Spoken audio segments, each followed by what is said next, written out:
Shalom teman-teman yang terkasih dalam Tuhan, apa kabar ya? Kita berjumpa lagi dalam renungan kita pada hari ini. Dan saya mau membahas satu topik mengenai undangan daripada Tuhan. Saya percaya kita semua, kita pernah mendapatkan undangan atau jemputan daripada seseorang, baik itu orang yang kita kenal atau mungkin juga dari orang yang tidak kita kenal. Nah, ayat firman Tuhan pada hari ini kita ambil daripada Lukas 14 ayat 12-24. Dan seperti ini katakan, dan Yesus berkata juga kepada orang yang mengundang dia, apabila engkau mengadakan perjamuan siang atau perjamuan malam, janganlah engkau mengundang sahabat-sahabatmu atau saudara-saudaramu atau kaum keluargamu atau tetangga-tetanggamu yang kaya, karena mereka akan membalasnya dengan mengundang engkau pula, dan dengan demikian engkau mendapat balasnya.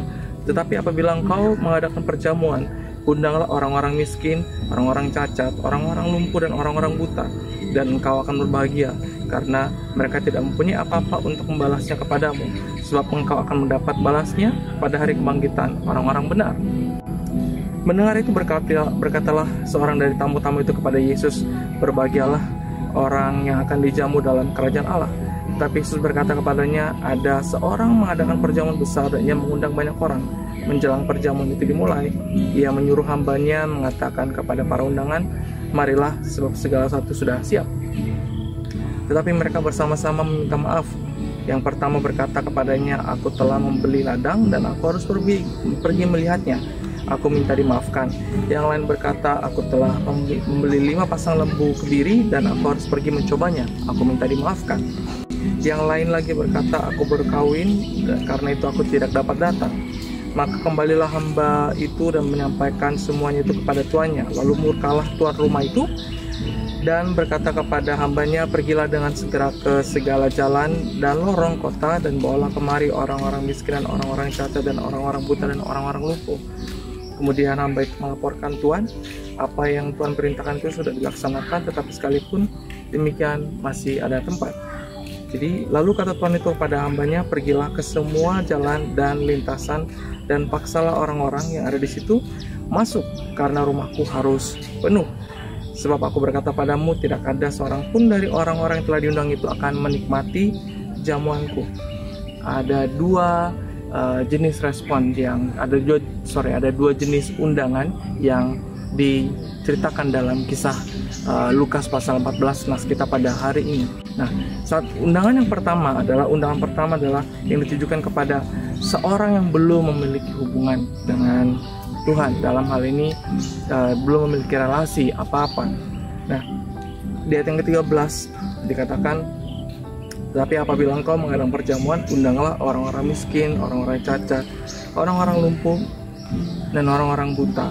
Artinya dalam hal ini pada zaman Israel, pada masa itu adalah orang-orang ini adalah orang-orang diasingkan. Orang-orang ini adalah orang-orang yang mungkin tidak memiliki keluarga, mungkin tidak memiliki relasi apa-apa, dan Tuhan mengatakan undanglah orang-orang demikian. Nah, saudara, bukankah kita dahulu adalah orang-orang miskin, orang yang cacat, orang yang lumpuh, dan orang yang buta secara rohani?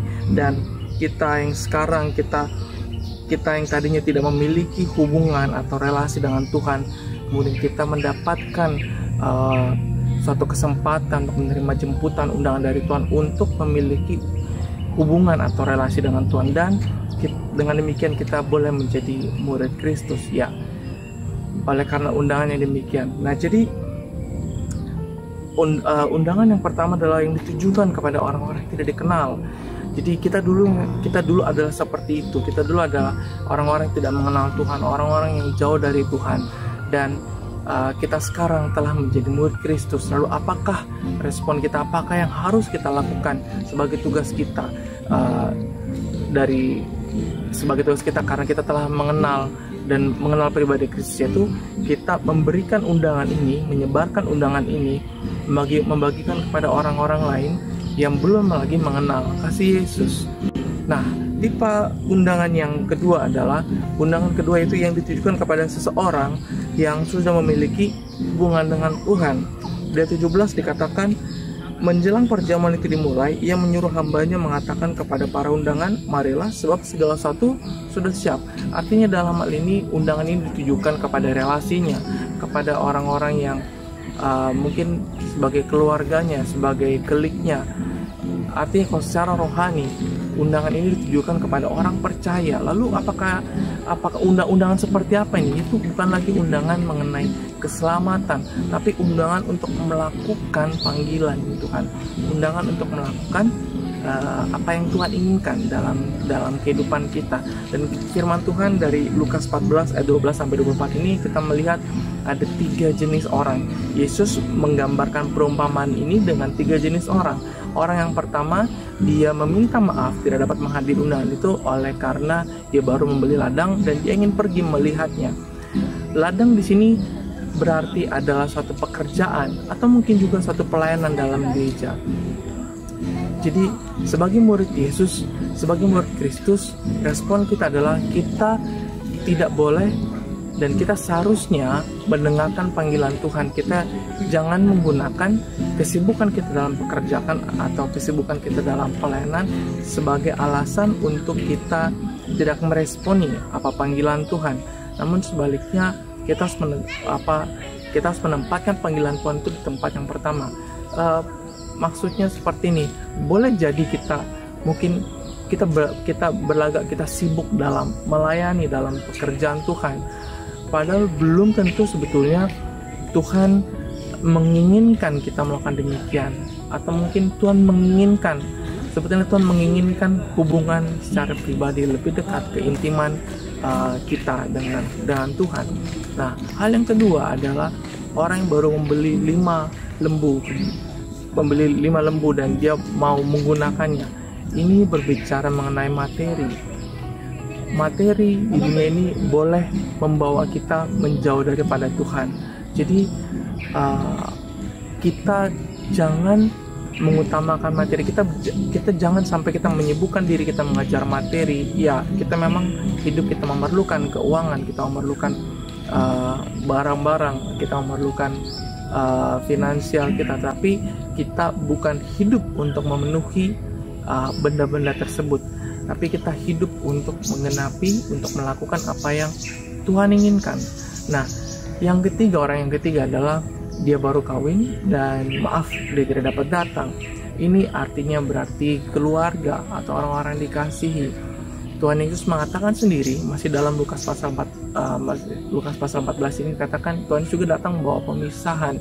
Artinya seperti ini. Artinya kita harus menempatkan Tuhan di dalam segala sesuatu, dan Tuhan juga di atas keluarga. Prioritas Tuhan di atas keluarga.